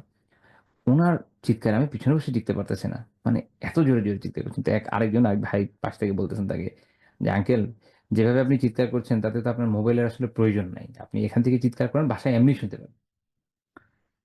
ঠিক আছে? তো এরকম বিভিন্ন ধরনের ভাবে মানুষ একজন আরেকজনকে কষ্ট দিচ্ছে। একজনকে কষ্ট এবং এই যে একটা সেন্স যে ভাই আমি কিন্তু আরেকজনের কষ্টের কারণ হতে পারি না। এই সেন্সটা কি আসলে আমাদের মধ্যে আছে? এই সেন্সটা কি আসলে আমাদের মধ্যে আছে? এবং এই কষ্টের বিষয়টা তো ব্যাপক। জীবনের প্রত্যেকটা জায়গায় হয়। এই সেন্সটা কি আমাদের মধ্যে আছে? আমি আরেকটা আমাদের জীবন থেকে আমার জীবন থেকে একটা বলি, ঘটনা বলি। আ আমি এর আগে মুফতি তাকি উসমানী সাহেব হাফিজাহুল্লাহ তাআলা একটা আলোচনায় পড়েছিলাম। খুব সুন্দর কথা বলেছিলেন। বিমানে লং ডিসট্যান্স সফরে যখন মানুষ যায়, উমরায় যেতে পারে, হজে বা অনেক দূরে। তো আপনি সলাত আদায় করবেন, সিটের মধ্যে বসে পড়বেন। কারণ ওখানে আসলে এরকম জায়গা নেই যে আপনি দাঁড়ায় নামাজ পড়বেন। একজন দাঁড়ালে আরেকজনের যাওয়ার জায়গা হয় না। একদম বিমানের লেজের দিকে সামান্য একটু জায়গা থাকে, যেটা ওদের পিছনে একটা থাকে, একটা ক্যান্টিনের মতো থাকে। আমি জানি না ওদের কি বলে এটাকে। এটার সামনে ইউজুয়ালি পাশে টয়লেট থাকে। তারপরে সামনে সামান্য একটু খালি জায়গা থাকে। ওইটুকু দিয়ে ওইটুকুই খালি জায়গা। এছাড়া আর কোথাও এইভাবে এতক্ষণ বড় খালি জায়গা ইউজুয়ালি থাকে না। আ ইকোনমি ক্লাস আরকি, বিজনেস ক্লাসের কথা জানি না। তো তো এখানে অ্যা যেটা হলো, এখানে অনেকে কি করেন দাঁড়িয়ে যান। যে আমি এখানে এখন নামাজ পড়ব দাঁড়ায়, দাঁড়ায়। আচ্ছা। তো আপনি যে এখানে দাঁড়ায়, দাঁড়ায় নামাজ পড়বেন। মানুষ যাতায়াত করবে না? মানে টয়লেটে যাবে না? টয়লেট থেকে যাবে কিভাবে? আপনি যদি এই জায়গাটা দখল করে নেন। এবং পিছনের থেকে বিমানের এদের কিন্তু শিডিউল থাকে। ঠিক ঘড়ির কাঁটা ধরে এরা শিডিউল ফলো করে আপনারা যদি সফর করেন জানবেন লং ডিসট্যান্স এ। একদম টাইমলি ঠিক এতটার সময় বা এতক্ষণ ফ্লাই করার পরে দেখবেন সে তার ট্রেন নিয়ে চালানো শুরু করবে খাবার। এক মোটামুটি আমি যে ডিসট্যান্স এ আলহামদুলিল্লাহ সফর করেছি এটাতে ২ বার ধরেন খাবার দেয়। তো দিয়ে যাবে, এরপর নিয়ে যাবে। এখন এর মধ্যে যদি আপনি ওই জায়গায় দাঁড়ায় যান, আপনার নামাজ শেষ করতে, করতে কি হবে? তার এই শিডিউলের বিপর্যয় হবে এবং এটাকে সে অ্যাকচুয়ালি করতে পারবে না, ফিল আপ করতে পারবে না। তো তাকে সাহেব ওখানে এই আলোচনায় লিখছেন যেটা এটা ইয়ে না, এটা মুনাসিব না। আপনি আপনার মতো সিটে তো আছে আমাদেরও সমস্যা কি? শরীয়ত আপনাকে সুযোগ দিচ্ছে। কিন্তু আরেকজনকে কষ্ট দেওয়ার এটার সুযোগ শরীয়ত আপনাকে দেয় নাই। এবং উনি একবার ঘটনা লিখেছেন। উনার মতো মানুষ যেহেতু লিখেছে এটা খুব গুরুত্বপূর্ণ বিষয়। সেটা হচ্ছে উনি যখন এটা বলেছেন অন্যরা এটা মানতে রাজি না। অন্যরা দাঁড়ায় ওখানে জামাত করে তারা নামাজ পড়ছে। খুবই হ্যাপি যে আমরা অনেক দিনই কাজ করছি। তাকে সেবাটাতে জয়েনই করেন নাই। উনি উনার মতো নিজের মতো করে অনেক আগে বলেছিলাম উনাকে যে ইসলাম আমাদের জীবনের মধ্যে সুন্দর একটা আলোচনা আছে বিভিন্ন জায়গায় আলহামদুলিল্লাহ। এরকম মুআমালাত মুআশারাত নিয়ে উনি খুব সুন্দর সুন্দর আলোচনা করেছেন এই বইটায়। আপনারা পড়তে পারেন সব। তো আমি আমার লাইফে এইটা প্র্যাকটিক্যালি জিনিসটা দেখেছি। আমার সাথে আমার লাইফে এটা দেখেছি আমি। আমি যখন আলহামদুলিল্লাহ আমি একবারই যেতে পেরেছিলাম উমরায়। তো ওখান থেকে যখন আসতেছি, এক আঙ্কেল তিনি নামাজ পড়েন না। তিনি ওই জায়গায় দাঁড়িয়ে গেছেন। ওই জায়গায় দাঁড়িয়ে গেছেন এবং তিনি ফরজ পড়েছেন, সুন্নাত পড়েছেন। এখন এয়ার হোস্টেসরা তো এগুলো দেখে অভ্যস্ত, আমাদের দেশের মানুষজন কি করে, তারা আর কি করবে। এখন এরা নিয়ে দাঁড়ায় আছে তাদের ট্রেনিয়াম। অ্যাজ এ রেজাল্ট এটা এমন বিপর্যয় করলো পুরা শিডিউলটা যে তারা ২ বার খাবার দিতে মানে জাস্ট ১ বার খাবার দিতে পারছে এবং সেটা সামনের দিকে কিন্তু হয়ে গেছে কয়েকবার। আমার রোডটাতে এখানে এরা ২ বার দিতে পারেনি। মানে উনি সময়টাকে এইভাবে ইমব্যালেন্স করে দিয়েছেন। মানুষের এতগুলো মানুষের হক নষ্ট করে দিচ্ছেন। মানে এতগুলো মানুষের যে হকটা ছিল, এখানে একটা ইকোনমিক্যাল হকও কিন্তু আছে। কারণ প্রত্যেকে যে ফি দিয়েছে, ওই ফি থেকেই খাবারটা তার প্রাপ্য ছিল, সে পেতে ব্যর্থ হয়েছে এই লোকের জন্য। এবং সেই সাথে মানুষের ক্ষুধাও তো লাগে, লম্বা সময় থাকে সফরে। তো তাই সেখানে তাদের কষ্ট হয়েছে। তো প্রত্যেকে অত্যন্ত বিরক্ত ছিল। কি করবে? আমাকে একবার এক ভাই বলছিলেন, উনি তাবলিগের সফরে ছিলেন, দিল্লিতে গিয়েছিলেন। তো উনি ওনার এক মুরব্বির কাহিনী বলছেন উত্তরপ্রদেশে। আহ, রেল লাইনের পাশে ওনারা স্টেশনে নামাজ পড়তেছেন। নামাজ সবাই তাড়াতাড়ি ফরজ পড়ে ফেলছেন আলহামদুলিল্লাহ। এক চাচা তিনি মাগরিবের ফরজ পড়েছেন, এরপর সুন্নত পড়েছেন, এরপর দাঁড়িয়ে দাঁড়িয়ে উনি ৬ রাকাত নফল পড়েছেন। এদিকে এখনকার সিচুয়েশন ছিল না, এটা অনেক বছর আগের ঘটনা, এই জন্য ওনার কপাল ভালো। না তো এটা তো এখন যে সিচুয়েশন, ওরা তো উড়াই দিত। ওই সময় এত এত এত খারাপ ছিল না। বাট কিছু কিছু লোকের এটাও মানতে হবে যে একটা হচ্ছে যে অবভিয়াসলি এরা খারাপ, অবভিয়াসলি এরা মুসলিমদের বিরুদ্ধে লেগে আছে, কোনো না কোনো ভাবে তো বের করতোই। বাট সুযোগও কিছু কিছু মানুষ তৈরি করে দিয়েছে। যেমন আপনারা জানেন যে ৩ তালাকের যে ইয়েটা নিয়ে যে ইস্যু হয়েছে, এটার পিছনে সুযোগটা তৈরি করেছে শিয়ারা। এটা ফুল সাপোর্ট দিয়ে গেছে বিজেপি সরকারকে বিভিন্ন ওয়েতে। তো এইভাবে কেউ না কেউ সুযোগটা তৈরি করে দেয়, কোনো কোনো ইস্যু তৈরি হয়ে যায়। আমরা যেন সুযোগের কারণ হয়, এটা হলো গুরুত্বপূর্ণ বিষয়। তো মানুষ খুব বিরল, খুবই ক্ষুব্ধ, খুবই ক্ষুব্ধ, প্রচন্ড ক্ষুব্ধ। আশেপাশে দাঁড়িয়ে আছে যে পুরা প্ল্যাটফর্মটা উনি আটকে রেখেছেন, একা একটা ন্যারো প্যাসেজ ওই জায়গাতে, কেউ নড়তে পারছেন না। তো আলহামদুলিল্লাহ শেষ পর্যন্ত কেউ মাইক দেয় নাই, কারণ ওই সময় এত খারাপ অবস্থা ছিল না। আর সরকারও ছিল আপনার ওই সময়, আই থিঙ্ক মায়াবতীর সরকার ছিল ওই সময়। তো যাই হোক, এটা আমাদের খেয়াল রাখা জরুরি যে আমরা যেখানে যাচ্ছি আমার সাথের লোকজনের যেন কষ্ট না হয়, আমরা যেন কোনোভাবে তাদেরকে ক্ষতি না করে ফেলি। আমার এই সফরের মধ্যে আমার পাশে যারা আছে তারা আমার প্রতিবেশী, যতক্ষণ আমার এই সফর চলছে তারা আমার প্রতিবেশী, আমি যেন তার ক্ষতি না করি। এবং হ্যাঁ, আমরা যখন এটা আমল করবো একসময় হয়তো আমরাও এটার সুফল পাবো, কিন্তু এই মুহূর্তে এই সেন্সটা আমাদের নাই। এটা হলো ফ্যাক্ট। এবং জাহিদ বিন আসলাম রাহিমাহুল্লাহ প্রখ্যাত মুফাসসির, উনি এটা বলেছেন যে এটার একটা ব্যাখ্যা হচ্ছে এটা যে হুয়া জালিসুকা ফিল হাদার ওয়া রাফিকুকা ফিস সাফার, যে সফর ছাড়া সাধারণ অবস্থায় তোমার সাথে ওঠা বসা করে, সে হচ্ছে তোমার এই সাহিবু বিল জামবের উদ্দেশ্য। এবং সফরে যে তোমার সঙ্গী হয়, অর্থাৎ যে তোমার সফর সঙ্গী। তাহলে ২ টা বিষয় আসতেছে। এই শব্দটা এই জন্য খুব ব্যাপক। এখান থেকে আমরা অনেকগুলো বিষয় দেখলাম। আল্লামা সাদি রাহিমাহুল্লাহ তাআলা ওনার তাফসিরে বলেছেন যে, উনি বলছেন যে এটার ব্যাখ্যা, কেউ বলেছেন যে সফরের সঙ্গী, কেউ বলছেন স্ত্রী, কেউ বলছেন যে সবসময় আপনার আশেপাশে যারা সাথী হয় মুতলাক ভাবে, ব্যাপকভাবে এরা সবাই আসলে এই কোরআনের এই শব্দের উদ্দেশ্য এরা সবাই। তো তবে এটা মনে রাখবেন, শব্দটা যেহেতু ব্যাপক, এর ভিতরে আসলে সবই চলে আসে, সবই চলে আসে এবং প্রত্যেকেরই হুকুক আছে, যেটা আমাদের আদায় করতে হবে এবং যথাসম্ভব আমরা যেন এটা করতে সক্ষম হই। আল্লাহ তাআলা আমাদের তৌফিক দান করেন, আমিন। তো তাহলে নিজের স্ত্রী তো আছে, ওনারও বিভিন্ন রেওয়ায়ত থেকে জানা যায়। আমার সাথে যে ওঠা বসা করছে তার হকগুলো আদায় করা, বাসে হোক, ট্রেনে হোক, বিমানে হোক, যেকোনো জায়গায় বা দুনিয়াতে যদি নতুন কোনো কোনো মাধ্যমও আসে যেখানে আমরা সফর করবো, আমাদের সফর সঙ্গী যারা হবে, আমাদের আশেপাশে যারা থাকবে, তারা, তাদের ব্যাপারে আল্লাহ তাআলা আমাদের এই নির্দেশনা দিয়েছেন যে এদেরও হকগুলোকে আমাদেরকে আদায় করতে হবে যথাসম্ভব এবং এদের জন্য কল্যাণকামী হইতে হবে। আল্লাহ তাআলা আমাদের তৌফিক দিন, আমিন। আমি জানি না এটা নিয়ে আপনাদের আগে কোনো চিন্তা ছিল কিনা, বাট আই হোপ যে আজকের আলোচনা থেকে এই গুরুত্বটা আপনারা উপলব্ধি করতে সক্ষম হবেন ইনশাআল্লাহ। ধন্যবাদ।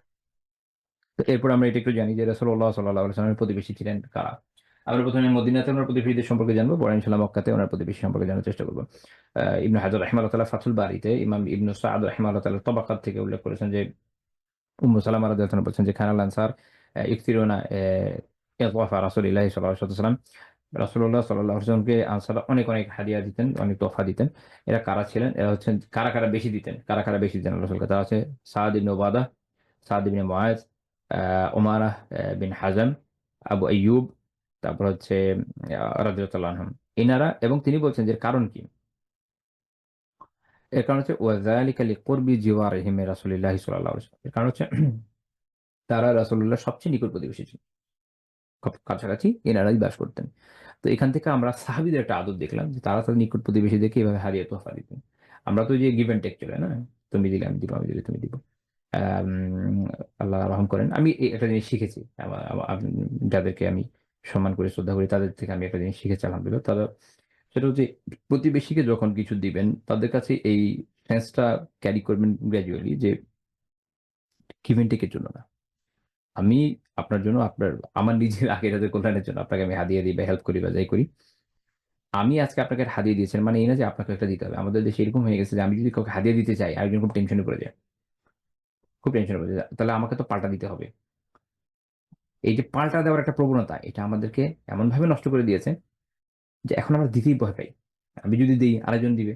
আবার আমি এই চিন্তাটা রাখি না। কিন্তু আমি আরেকজনকে হাদিয়া দিলাম।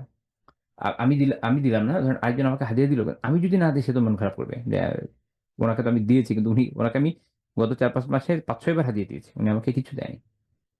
খাবার না, কিচ্ছু না। এদিকে আমার তো মনে করেন যে পকেট ফোঁটা। আমি তো পারছি না দিতে। এটা কিন্তু আরেকজন দেখছে না। এর কারণ হচ্ছে আমরা সমাজটাকে এভাবে নষ্ট করে দিচ্ছি। আল্লাহ হেফাজত করুন। আল্লাহ শুধরে দেওয়ার তৌফিক দেন আমিন। বাট এরকম গিভ অ্যান্ড টেক এর বিষয় না। প্রত্যেকেই যার, যার অবস্থা থেকে আ তার দ্বীনি অবস্থান থেকে আল্লাহ তাআলার সন্তুষ্টির জন্য এই কাজ করবে। আমি অনেকবার বলেছি আপনাদেরকে, একজন মুমিনের জীবনের প্রত্যেকটা কাজই আল্লাহর সন্তুষ্টির জন্য হয়। প্রত্যেকটা। ইভেন ঘুমানো। আমি একজনকে হাদিয়া দিচ্ছি এটা ওই গিভ অ্যান্ড টেক এর ইস্যু না। আমি দিচ্ছি আল্লাহ তাআলার সন্তুষ্টির জন্য। হ্যাঁ, যদি উনি আমাকে দেন আলহামদুলিল্লাহ। আল্লাহ তাআলা যদি এর উসিলায় আমাকে জীবনে কিছু ভালো কিছু দেন তাহলে আলহামদুলিল্লাহ। না আমি করছি তো আল্লাহ তাআলার সন্তুষ্টির জন্য। কাজেই আরেকজন আমাকে দিল কি দিল না, এটা কিছু যায় আসে না। আমার এটা যায় আসে যে আমি করছি কিনা, আমি আমার তরফ থেকে আমার দায়িত্বটা পালন করছি কিনা।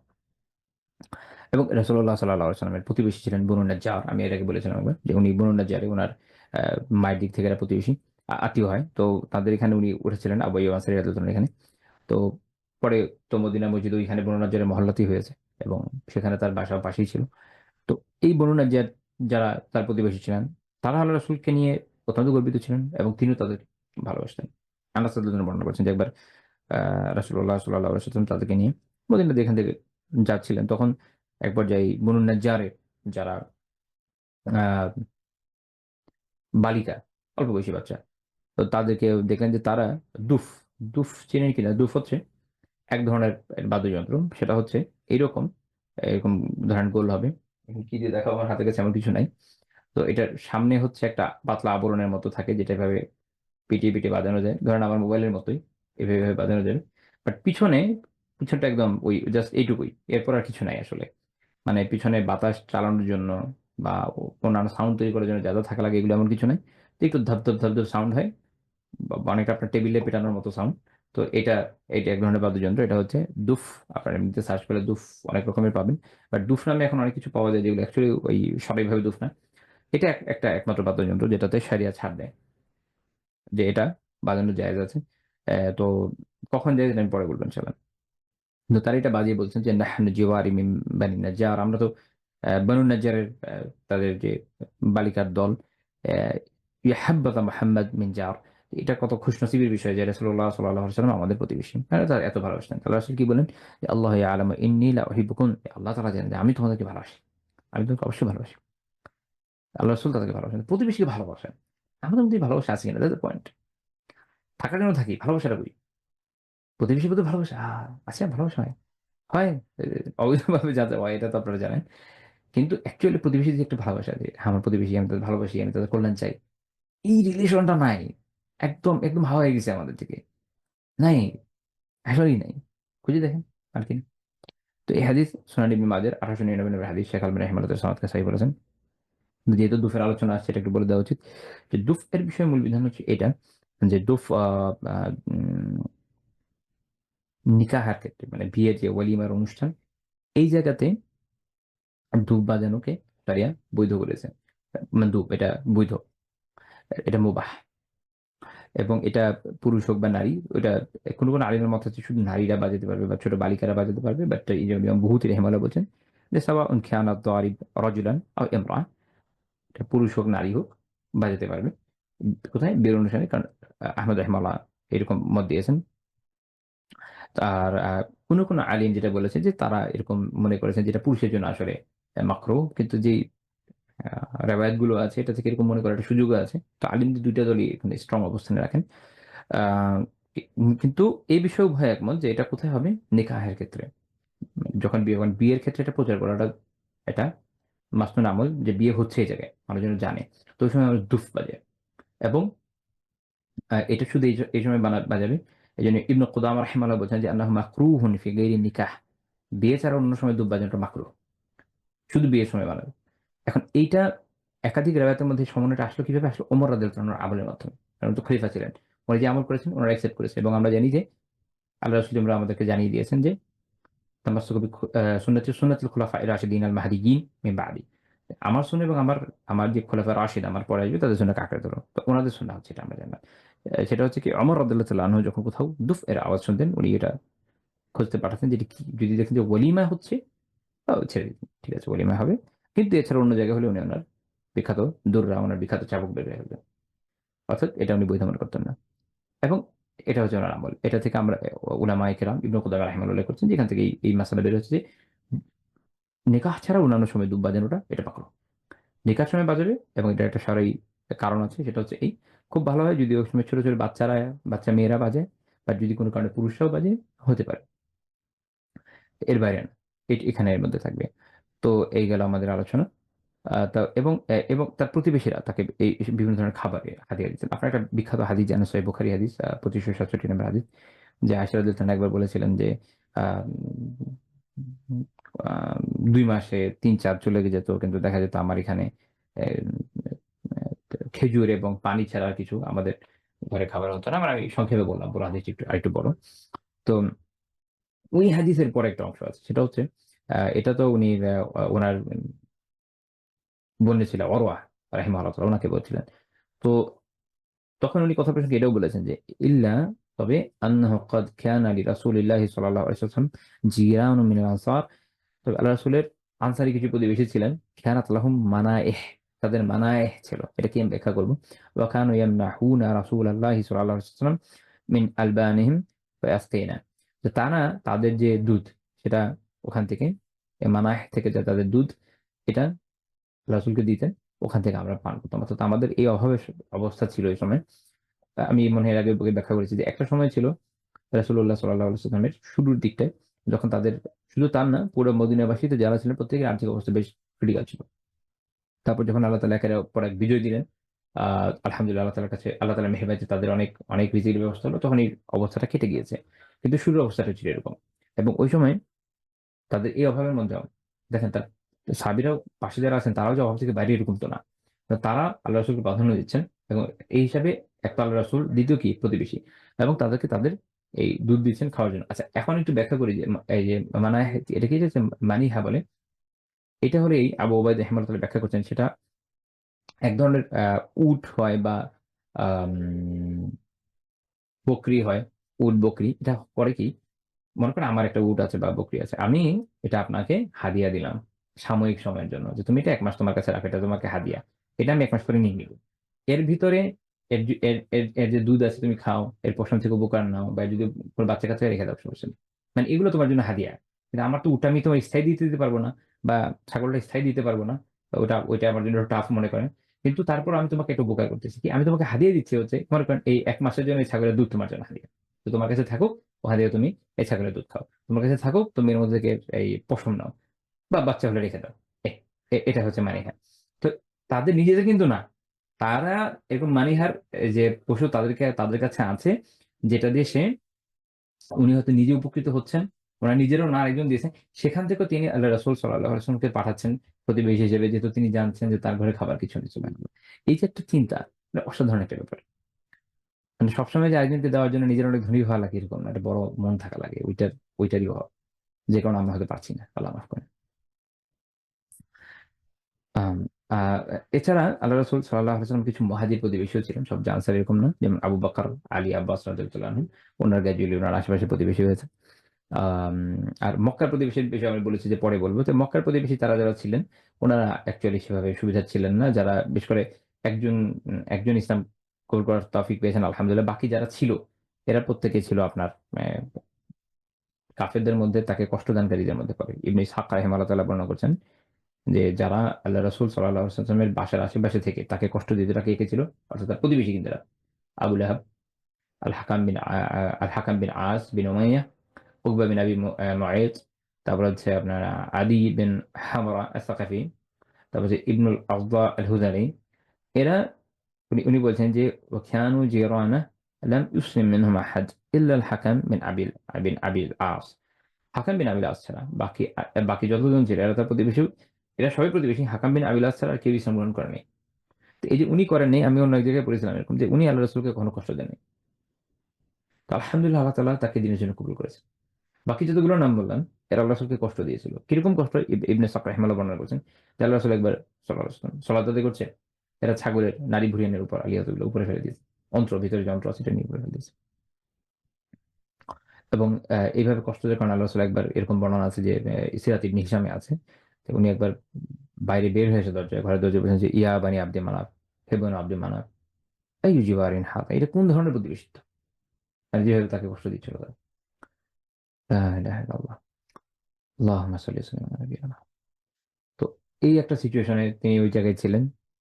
এখানে একটা গুরুত্বপূর্ণ বিষয় দেখেন যে রাসূলুল্লাহ সাল্লাল্লাহু আলাইহি ওয়াসাল্লামকে কষ্ট না দেওয়া।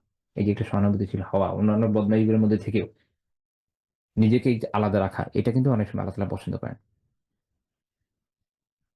কখনো নেকামল মানুষকে অনেক দূরে এগিয়ে নিয়ে যায়। আশেপাশে সবাই আল্লাহ রাসূলকে কষ্ট দিচ্ছে প্রতিবেশীদের মধ্যে। কিন্তু আল হাকাম বিন আবি আস তিনি দিচ্ছেন না। আল্লাহ তাআলা এটা পছন্দ হচ্ছেন ইসলামের দিকে চলে আসেন আলহামদুলিল্লাহ।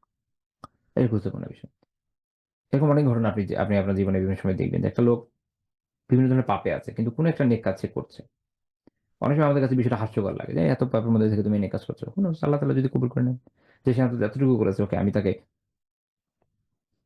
আরো কল্যাণের দিকে এগিয়ে আসার পথ করে দিই। তো তখন সে আলহামদুলিল্লাহ কল্যাণের দিকে এগিয়ে আসে। এইজন্য কখনো কোনো বিষয়কে তুচ্ছ করার দরকার নেই। একটা মানুষের মধ্যে খারাপই আছে, খারাপটাকে খারাপ হিসেবে দেখি। কিন্তু তার যখন কোনো কিছু ভালো আছে আলহামদুলিল্লাহ প্রশংসা করি। ওটা একটা ভালো বিষয় তার। আল্লাহ তার ওর উসিলায় বাকি খারাপিগুলোকে দূর করে দিন। আমাদের সমস্যা হচ্ছে আমরা নিলে 100 নিব আর বাদ দিলে 100% বাদ দিয়ে দিব। ব্যালেন্স নেই। এবার আসেন প্রতিবেশীর হকের ব্যাপারে সচেতন করার বিষয়ে আমরা একটা হাদিস দেখি। আল্লাহ রাসূল সাল্লাল্লাহু আলাইহি ওয়াসাল্লাম প্রতিবেশীর হকের ব্যাপারে অত্যন্ত সচেতন করেছেন সবাইকে। ইমাম আহমদ রাহিমাহুল্লাহ তাআলা তার মুসনাদে একটা হাদিস উল্লেখ করেছেন ২০৩৫০ নম্বর হাদিস ২০৩৫০। একজন আনসারী সাহাবী তিনি বর্ণনা করছেন যে একবার তিনি তার বাড়ি থেকে বের হলেন আল্লাহ রাসূলের জন্য। দেখলেন যে তিনি রাস্তায় দাঁড়িয়ে আছেন এবং তার সাথে একজন লোক যিনি আল্লাহ রাসূলের দিকে তাকিয়ে আছেন এবং তাকে কিছু একটা বলছেন। তো আনসারী সাহাবী যিনি তিনি ভাবলেন যে হয়তো তার কোনো প্রয়োজন থাকবে। এত দীর্ঘ সময় আল্লাহ রাসূল দাঁড়িয়ে ছিলেন যে তিনি বলছেন জাআলতু আরসি লি রাসূলিল্লাহি সাল্লাল্লাহু আলাইহি ওয়াসাল্লাম মিন তুলিল কিয়াম। এত দীর্ঘ সময় তিনি দাঁড়িয়েছেন এটা দেখে আল্লাহ রাসূল যেন তার মানে সহানুভূতি জেগে উঠছে একদম। এতক্ষণ আটকে রাখে একজন মানুষকে এরকম। তো যখন তিনি চলে গেলেন তিনি আল্লাহ রাসূলকে বললেন যে লাকাদ কামা বিকা আর-রাজুল হাত্তা জাআলতু আরসি লাক মিন তুলিল কিয়াম। আপনার কাছে একজন লোক এরকম এসেছে এত দীর্ঘ সময় আপনার কাছে ছিল যে আপনার এই অবস্থা দেখে আমি আপনার প্রতি সহানুভূতিশীল হয়ে গেছি। তো আল্লাহ রাসূল বলছেন লাকাদ রাআইতু ওয়া লাকাদ রাআইতু। তুমি তাকে দেখেছো? তিনি বললেন, "নাম হ্যাঁ।" তো আল্লাহ রাসূল জিজ্ঞেস করলেন যে, "আতাদরি মান হুয়া?" তুমি কি জানো যে সে কে? তিনি কে? তো তিনি বললেন যে, "লা আমি তো জানি না।" তখন আল্লাহ রাসূল বলছেন যে, "যাকা জিবরিল।" তিনি জিবরিল। তো জিবরিল আলাইহিস সালাম আসলে সাধারণত সবাই দেখতেন না। কোন সাহাবী বিভিন্ন সময় দেখেছেন। আ মানুষের রূপে যখন আসতেন ইউজুয়ালি দেখতেন। আচ্ছা। তো এটা একটা সৌভাগ্যের বিষয়। তো তারপরে একজন ব্যতিক্রম আছেন। যিনি মানুষের রূপে আসা ছাড়া ফেরেশতাকে দেখেছিলেন একজন সাহাবী। এটা আপাতত থাকলো। পরে কখনো যদি খেয়াল থাকে বলব ইনশাআল্লাহ। তবে এটার জন্য একটা ক্ষতিও হয়েছিল না। আচ্ছা। তো তিনি আল্লাহ রাসূল বলেছেন জেনেছেন জিবরিল। মা যালা ইউসিনি বিল জার হাত্তা যানানতু আন্নাহু সায়ুওয়ারিথু। তিনি আমাকে প্রতিবেশীর বিষয়ে এত বেশি ওসিয়ত করছিলেন, আমি তো সেটা চিন্তা করলাম যে তিনি ওয়ারিস বানায় দেন কিনা, সম্পদের ওয়ারিস বানায় দেন কিনা। তো অর্থাৎ প্রতিবেশীর এত বেশি, এত বেশি হক, এত বেশি হক, এত বেশি হক, এত বেশি ওসিয়ত আল্লাহ রাসূলকে করছেন। আল্লাহ রাসূল সাল্লাল্লাহু আলাইহি ওয়াসাল্লামের চেয়ে বেশি প্রতিবেশীর হককে আদায় করেছে। কিন্তু উনাকে এভাবে বলার মাধ্যমে উম্মাহকে শিক্ষা দেওয়ার উদ্দেশ্য। উম্মাহ জানে, উম্মাহ বুঝে। যে উনারই যদি এত গুরুত্ব থাকে এই বিষয়ে, এতভাবে উনাকে বলা হয়, আমরা আমরা কি আমাদের কি পরিমাণ গুরুত্ব দেওয়া উচিত? যেমন বললেন যে আবার এনে খেলাও সালাম চালাই আলাইকা সালাম, তুমি যদি যাকে সালাম করো তাহলে উনি তাকে তোমার সালাম সালাম ইয়ে করতেন, আহ, তোমাকেও প্রতি সালাম করতেন আর কি, প্রত্যুত্তর দিতেন। এই হাদিসের সনদ সাহিহ। এবং বিদায় হজের দিন আপনারা জানেন, বিদায় হজের দিন রাসূলুল্লাহ সাল্লাল্লাহু আলাইহি ওয়াসাল্লাম অনেক বিষয়ে সতর্ক করেছেন। বিদায় হজের ভাষণ খুব বিখ্যাত, আমরা অনেক পড়ি। ওটার মধ্যে একটা গুরুত্বপূর্ণ পার্ট হচ্ছে আপনার এই প্রতিবেশীর বিষয়ে সতর্ক করা। আবু উমামা রাদিয়াল্লাহু তাআলা বলছেন যে রাসূলুল্লাহ সাল্লাল্লাহু আলাইহি ওয়াসাল্লামকে তিনি, তার একটা উট ছিল, সেটা হচ্ছে আপনার জাদআ নাম ছিল। এটার উপর তিনি ওইদিন উঠে ভাষণ দিয়েছিলেন। তো তিনি ওইটার উপরে ছিলেন বিদায় হজের দিন। আল্লাহ রাসূল কি বলেন? উসিকুম বিল জার, আমি তোমাদেরকে প্রতিবেশীর বিষয়ে ওসিয়ত করছি। মানে প্রতিবেশীদের বিষয়ে সতর্ক, তাদের হক রক্ষা করো, তাদের কষ্ট দিও না। এবং আবু উমামা রাদিয়াল্লাহু তাআলা বলছেন যে হাত্তা আকসার, আমি অনেকবার বলবো কথাটা। শেষ পর্যন্ত তিনি আবু উমামা নিজে বলছেন মনে মনে যে তিনি ভাবছেন যে তিনি মনে হয় এবার আমাদের ওয়ারিস বানায় দিবেন প্রতিবেশীকে। কিন্তু পরে এটা করেন নাই। কিন্তু এত বেশি গুরুত্ব, এত বেশি গুরুত্ব দিয়েছেন। এটা ইমাম তাবারানী রাহমাতুল্লাহির কিতাব আল মুআজামুল কাবীর এসেছে ৭৫২৩ নম্বর হাদিস। শেখ আলবানী রাহিমাহুল্লাহ সহিহ তারগিব এর সনদকে সহিহ বলেছেন। সহিহ তারগিবের হাদিস নাম্বার ২৫৭৩। এবং এখানে দেখেন যে এত গুরুত্ব যে দেওয়া হয়েছে এবং এটা বলা হয়েছে যে প্রতিবেশীকে সম্মান করা এটা ইমানের নিদর্শন। কিসের নিদর্শন? ইমানের। সহিহ বুখারীর ৬০১৯ নম্বর হাদিস। মান কানা ইউমিনু বিল্লাহি ওয়াল ইয়াউমিল আখির, যে আল্লাহ তাআলার প্রতি ঈমান রাখে, আখিরাতের প্রতি ঈমান রাখে, ফালইউকরিম জারা, সে যেন তার প্রতিবেশীকে সম্মান করে। আমি বলেছিলাম এর আগে, প্রতিবেশী সম্মান করতে হবে, সম্মান কি করতে হবে? সম্মান করতে হবে।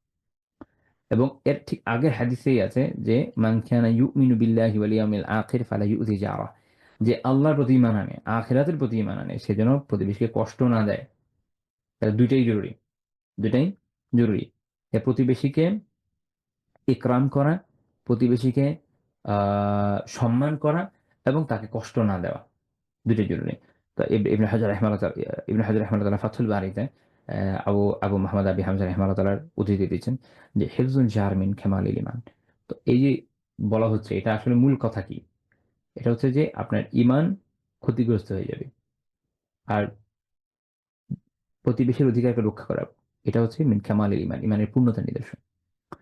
ইমানকে তখন এটা কি করছে? পূর্ণ করছে। অনেক অনেক ভালো মানুষ, অনেক দিনদার, অনেক নেককার, খালি প্রতিবেশীর সাথে অবস্থা খুব খারাপ। একটা হচ্ছে নিজে নিগৃহীত হওয়া, ওটা না, নিজেই নিগ্রহকারী, আরেকজনের উপরে চড়াও হয়ে আছে।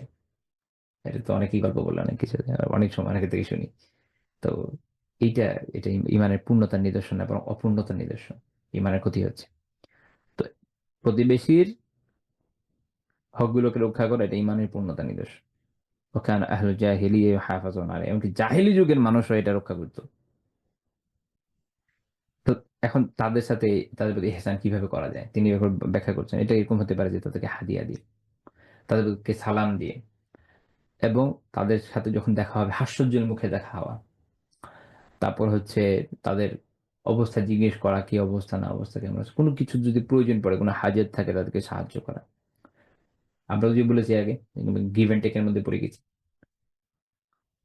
এখন কারো একটা প্রয়োজন আছে, প্রয়োজনে দৌড়ে আছে, ভাই আমার এটা দরকার, আমরা অনেক হিসাব নিকাশ শুরু করি, দেওয়া যাবে কি যাবে না, আর আমার বাসায় আছে, আমি তো চাইলেই দিতে পারি, ফ্রি পড়ে আছে।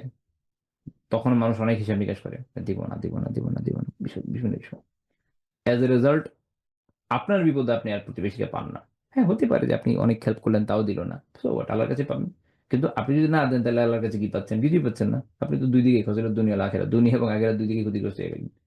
তাহলে এটা লস হলো না?